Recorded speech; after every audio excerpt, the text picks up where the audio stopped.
Devils love, यामी का बेहोश होना। अब तक आपने सुना, जब यामी और नमित पढ़ाई कर रहे थे तब दरवाजे से कोई उन्हें गुस्से से देख रहा था। फिर गुस्से से सेन हाउस से बाहर दीवार पर हाथ मारकर अपने आप को चोट पहुंचाकर वह अनजान शख्स बोला, यामी तुम सिर्फ मेरी हो, प्रॉपर्टी के लिए इन लोगों के हाथों में नहीं जाने दूंगा। फिर वो शख्स वहाँ से चला जाता है। इधर सेन हाउस में नमित को शायद पता चल गया था बाहर कोई खड़ा था। उसके चेहरे पर एक कुटिल मुस्कान थी। नमित के जाने के बाद यामी पढ़ाई करती है। जब यामी पढ़ाई कर रही थी, यामी को पढ़ाई करते करते शाम हो जाती है। उसका भाई अनिल आ जाता है। फिर अनिल को यामी ने दिन में क्या क्या किया वो सब बताने लगती है। अनिल उसे समझाता है कभी भी दूसरों पर डिपेंड नहीं होना चाहिए, क्योंकि दूसरे कब हमें पीछे धक्का दे पता नहीं चलता। इसी तरह कुछ दिन घर पर आराम करने के बाद यामी स्कूल जाती है। कोई अनजान शख्स उनका वाइट कार में पीछा करता है। अब आगे, जब अनिल की कार इंटरनेशनल स्कूल के गेट के सामने पहुंचती है, अनिल अपनी कार रोककर यामी को अपना ख्याल रखने को बोलता है। यामी भी बोलती है, भैया आप भी अपना ख्याल रखना, और फिर कार से उतरकर स्कूल के गेट की तरफ बढ़ने लगती है। यामी जब से कार से उतरी थी तब से ही आसपास के स्टूडेंट्स खुसुर फुसुर कर रहे थे। जब यामी स्कूल में एंटर करती है, उसे सामने चिराग अपने दोस्त अर्जुन, विकी, नीरज, नरेश के साथ खड़ा मुस्कुराकर उसे ही देख रहा था। उनसे थोड़ी दूरी पर राहुल, नीति खड़े थे। तभी यामी ने देखा कैंटीन की तरफ से आर्यन, प्रीति और रीना भी आ रहे हैं। वो चलते हुए राहुल और नीति की तरफ चली जाती है। चिराग को इग्नोर कर देती है। चिराग की मुस्कान उसके चेहरे पर ही जम जाती है। यामी की इस हरकत पर चिराग को बहुत ज़्यादा गुस्सा आता है। उसने जैसे तैसे अपने गुस्से को निगला, यामी की तरफ बढ़ गया। उसके दोस्त भी चिराग के पीछे पीछे आ गए। वो लोग जानते थे कि चिराग कितना गुस्से वाला है और ख़तरनाक भी। उन्हें भी लगा शायद यामी की इस हरकत पर चिराग उसे थप्पड़ न मार दे। वो भी यामी को थप्पड़ मारने वाले सीन का मज़ा लेना चाहते थे, इसलिए चिराग के पीछे पीछे आ गई। अगर चिराग यामी को थप्पड़ भी ना मारे लेकिन उसकी इंसल्ट पक्की होगी, ये सोचकर अर्जुन और बाकी सब लोग यामी की तरफ आ जाते हैं। रीना, प्रीति, आर्यन भी आ जाते हैं। वो सारे लोग एक जगह इकट्ठा होकर चिराग के एक्शन का इंतज़ार ही कर रहे थे। चिराग ने मुस्कुराते हुए यामी से कहा, गुड मॉर्निंग यामी बेबी। यामी चिराग के मुंह से बेबी सुनकर गुस्से और नफ़रत से भर जाती है। उसकी आंखें लाल हो जाती हैं। उसे अपने पिछले जन्म की बातें याद आने लगती है। कैसे चिराग हमेशा उसे बेबी बोलकर ही प्यार का इजहार करना, जो कि झूठा था।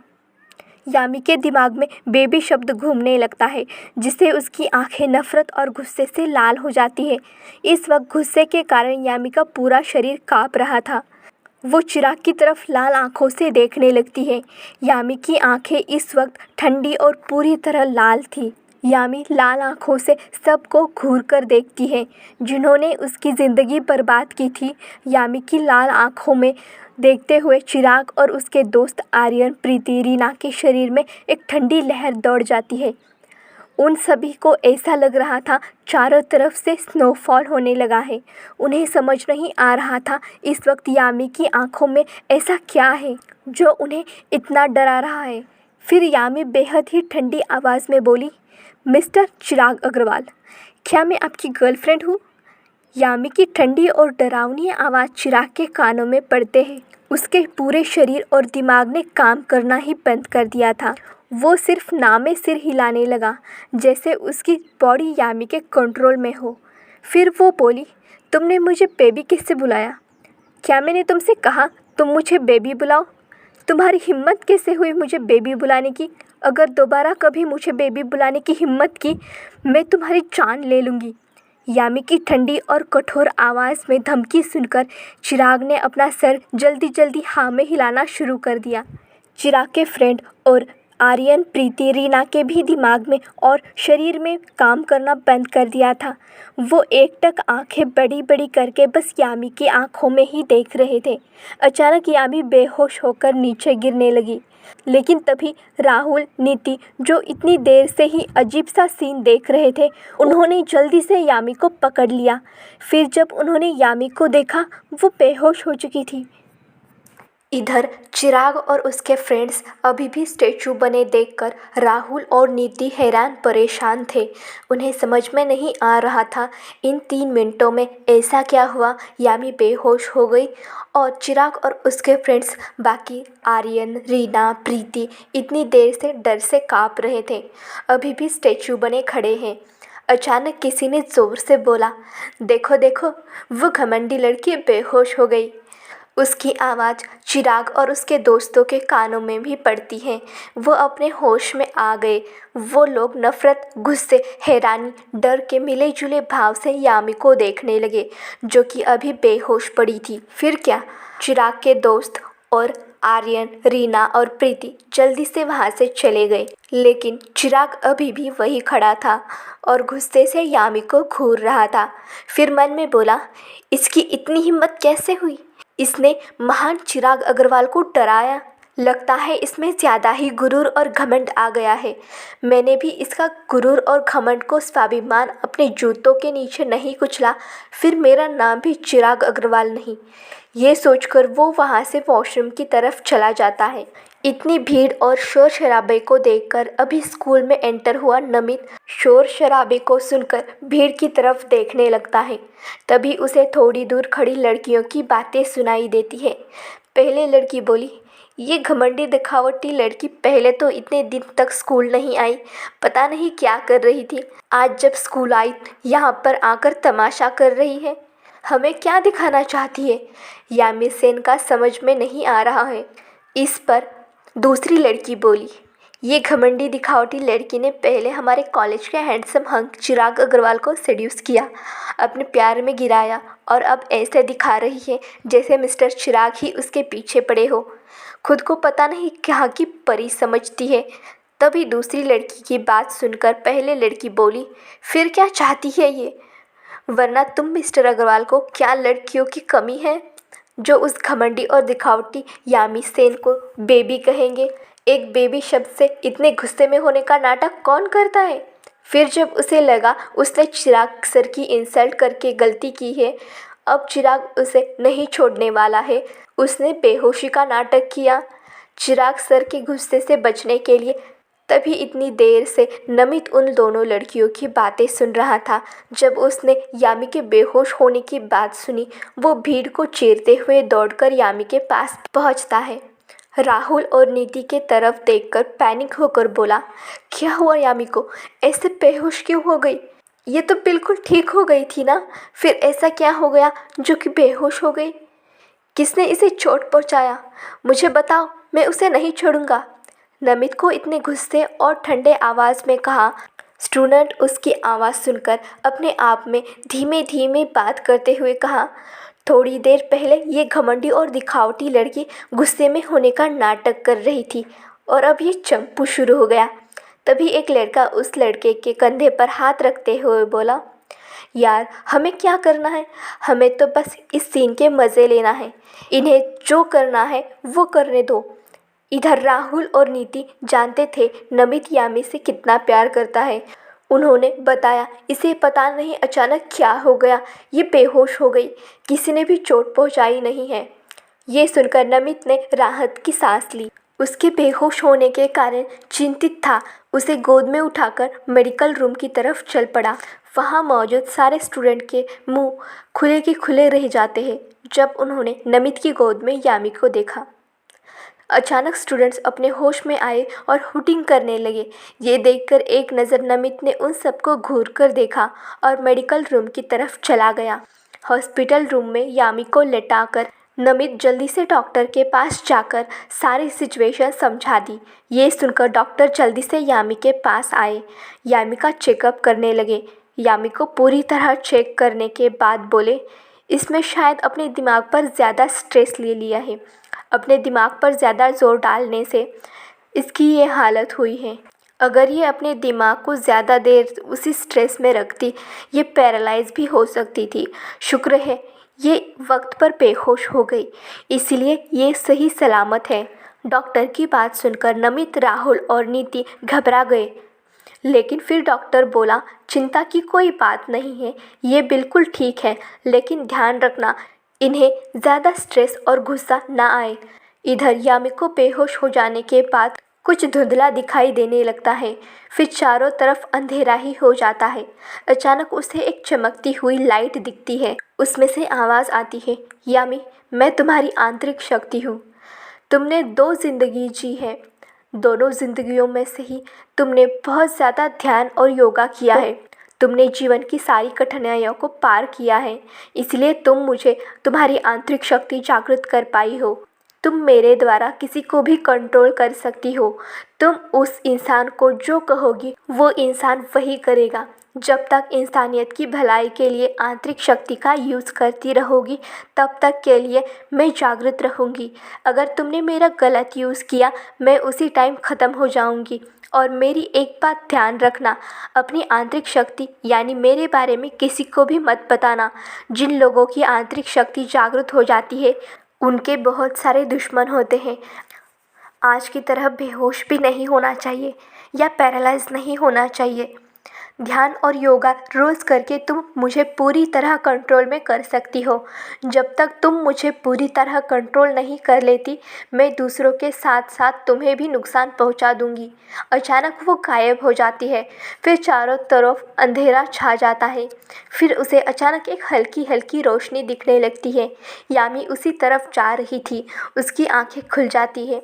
उसने देखा वो अपने स्कूल में मेडिकल होम बेड पर सो रही थी। कुछ दूरी पर नमित, राहुल, नीति खड़ी उसी का होश में आने का इंतज़ार कर रहे थे। अचानक यामी को अपने अंतर्मन द्वारा कही गई बातें याद आती हैं। यामी ने सोचा, क्यों ना मैं एक बार नीति पर अपने अंतर्मन की शक्ति ट्राई करके देखूं। ये सोचते हुए वो अपनी आंखों का फोकस नीति पर कर देती है। थोड़ी देर बाद यामी के सर में हल्का हल्का दर्द होने लगता है, फिर भी वो खुद को कंट्रोल करते हुए नीति को देख रही थी। इधर नीति को भी ऐसा महसूस हो रहा था जैसे उसका अपने शरीर पर और दिमाग पर कंट्रोल ख़त्म होता जा रहा है। तभी नीति को एक आवाज़ सुनाई देती है, मेरे पास आओ। ये आवाज़ सुनते ही नीति अपने आप ही चलते हुए यामी के पास पहुंचती है। एकटक यामी की आंखों में ही देख रही थी। ये देखकर यामी समझ जाती है, उसकी अंतर्मन की शक्ति ने जो कहा था वो सच था। तो ऐसा सोचकर वो नीति को अपने अंतर्मन की शक्ति से रिलीज कर देती है और खुद सोने का नाटक करने लगती है। तभी राहुल को एहसास होता है नीति उसके पास नहीं है। ये देखकर वो चारों तरफ देखता है। नीति एकटक यामी को ही घूरते हुए खड़ी दिखती है। राहुल जाकर नीति के कंधे पर हाथ रखता है। नीति जैसे अभी नींद से जागी हो ऐसे राहुल को देखने लगती है। राहुल बोला, तुम यामी के पास कब आई? उसे इस तरह क्यों देख रही हो? ये सुनकर नीति भी कंफ्यूज हो जाती है। वो कब यामी के पास आई, उसे पता कैसे नहीं चला? अभी राहुल कुछ बोलने ही वाला था, इतने में ही यामी होश में आने का नाटक करने लगती है। वो सभी यामी की टेंशन में उसके पास आ जाते हैं। नमित बोला, ये क्या है? तुम बेहोश कैसे हो गई? क्या तुमने आज ब्रेकफास्ट नहीं किया था? नमित को वहाँ देखकर यामी की आंखें खुशी से चमकने लगती हैं। नमित का हाथ पकड़ नमित के हाथ की उंगलियों से खेलते हुए बच्चे की तरह बोली, भैया ने मुझे सुबह भरपेट नाश्ता करवा कर भेजा था। ये बात सुनकर और यामी की क्यूट हरकतें देखकर नमित ने सिर हिलाया और बोला, फिर तुम्हें किस चीज़ का स्ट्रेस है जो तुम इस तरह बेहोश हो गई? ये सुनकर यामी अपने गाल फुलाते हुए बोली, नम, वो चिराग ने मुझे बहुत गुस्सा दिलाया था। मैं गुस्सा नहीं करना चाहती थी, तुम्हें तो पता ही है ना। मैंने अभी अभी दवाइयाँ लेनी बंद की है। मुझे चिराग पर इतना गुस्सा आ गया, मेरा सर दर्द होने लगा, फिर मैं अचानक बेहोश हो गई।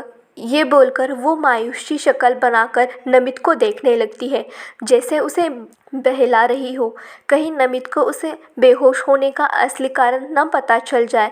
यामी की बात सुनकर नमित को बहुत गुस्सा आता है, लेकिन वो उन सबको अपना गुस्सा नहीं दिखाना चाहता था।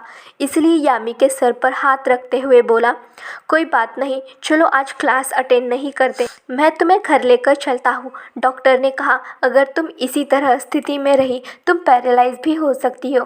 क्या तुम पूरी ज़िंदगी बिस्तर पर बिताना चाहती हो? ये सुनकर यामी जल्दी जल्दी ना में सिर हिलाने लगती है। बच्चे की तरह उसे इस तरह देखकर नमित के होठों पर एक छोटी सी स्माइल आ जाती है। उसने जल्दी से ही अपनी स्माइल छुपा ली। इधर यामी को नमित के सामने बच्चे की तरह बिगड़ेल बिहेव करते हुए देख राहुल और नीति हैरानी से यामी को देख रहे थे, क्योंकि उसे 2 साल से जानते थे। उसे हमेशा घमंड दिखावा करते हुए देखा था, पर वो दिल की अच्छी थी, इसलिए उनकी दोस्ती थी। मेडिकल रूम के बाहर चिराग ये सब देख रहा था और उनकी बातें सुन रहा था। गुस्से में उसकी मुट्ठियाँ बंद थी। यामी शायद ज़्यादा ही घमंडी हो गई है। ये चंपू से जिस तरह बात करती है और बिगड़ेल बच्चे की तरह बिहेव करती है, मेरी तरफ शेरनी की तरह दहाड़ती है, इसकी तो मैं ऐसी हालत करूँगा, कभी चिराग अग्रवाल के साथ गलत बिहेव करने के बारे में 7 जन्म तक नहीं सोच पाएगी। एक बार तुम मेरी चाल में फंस जाओ, उसके बाद मैं तुम्हें देख लूँगा। अगर एक एक इंसल्ट का बदला नहीं लिया तो मैं भी चिराग अग्रवाल नहीं। मुझे लगता है अब अंकिता के साथ मिलकर कुछ अच्छा सा प्लान बनाना पड़ेगा इस चिड़िया को पिंजरे में डालने के लिए। ये सोचकर चिराग वहाँ से निकल जाता है। नमित वहाँ खड़ा था, उस तरफ कुटिल मुस्कान अपने होठों पर लिए देख रहा था और मन में बोला, चिराग अग्रवाल ये तो सिर्फ शुरुआत है, आगे आगे देखो क्या क्या होता है। एक बार मेरी यम मेरी टेरिटरी में आ जाए फिर मैं तुम्हें बर्बाद कर दूंगा। उसके बाद यामी को अपनी गोद में उठा लेता है। ये देखकर यामी हड़बड़ा जाती है। यामी बोली, नम मुझे गोद में क्यों उठाया है तुमने? ये सुनकर नम स्माइल करते हुए यामी के प्यारे से चेहरे को देखते हुए, यम अभी तुम बेहोश हो गई थी, फिर भी तुम पैदल चलना चाहती हो, फिर मेरी गोद में क्या कांटे लगे हैं? ये सुनकर यामी चुप हो जाती है। अपना सर नमित के सीने पर रखकर उसके दिल की धड़कन सुनने लगती है। यामी के इस तरह एक तो उसकी गोद में होने से, दूसरा उसके सीने से लगने से नमित की धड़कनें तेज़ हो चुकी थी, जिसे महसूस करके यामी के फेस पे स्माइल आ जाती है, जो एक सेटिस्फाइड स्माइल थी, जैसे कोई इंसान किसी चीज़ को पाना चाहता हो और वो उसे मिल गई हो। वो दोनों वहाँ से चले गए। वो चीज़ तो उसकी ही थी। तब उस इंसान के चेहरे पर जो स्माइल आती है, उसी तरह की स्माइल यामी के चेहरे पर थी। इधर नमित की हालत ख़राब थी। खुद का कंट्रोल करके वो अपनी कार की तरफ बढ़ जाता है। इधर राहुल और नीति, जो अब तक सदमे से उन दोनों को देख रहे थे, वो अचानक अपने होश में आते हैं। नीति राहुल से बोली, देखो ना, उस हादसे के बाद यामी कितनी ज़्यादा अच्छे से बिहेव करने लगी है। बेचारे नमित की इंसल्ट नहीं करती, उसे वापस अपना बेस्ट फ्रेंड मानने लगी है। राहुल नीति की बात पर हाँ में सिर हिलाने लगता है और मन में बोला, मुझे तो बेस्ट फ्रेंड वाली दोस्ती नहीं लग रही है। मुझे तो ऐसा लग रहा है जैसे यामी नमित को करीब से जानने की कोशिश कर रही है, जैसे एक दूसरे से प्यार करने वाले लोग करते हैं। कहीं यामी को नमित से प्यार तो नहीं हो गया? लेकिन ऐसा कैसे हो सकता है? जो लड़की 15 दिन पहले जिस इंसान से नफरत करती थी, आज उसी इंसान से प्यार कैसे कर सकती है? ऐसा लगता था वो चिराग से प्यार करती है, वो भी आज एक गलतफहमी लग रही है। वो ऐसा लग रहा था कि यामी चिराग से नफरत करती है। ये सब इन 15 दिनों में चेंज हुआ है। ऐसा क्या हुआ इन 15 दिन में? राहुल ये सब सोच रहा था, लेकिन उसे नहीं पता था ये सब 15 दिन में नहीं, पूरी एक ज़िंदगी बदलने में लगी है। क्या राहुल की तरह सबको शक हो जाएगा कि यामी नमित से प्यार करती है?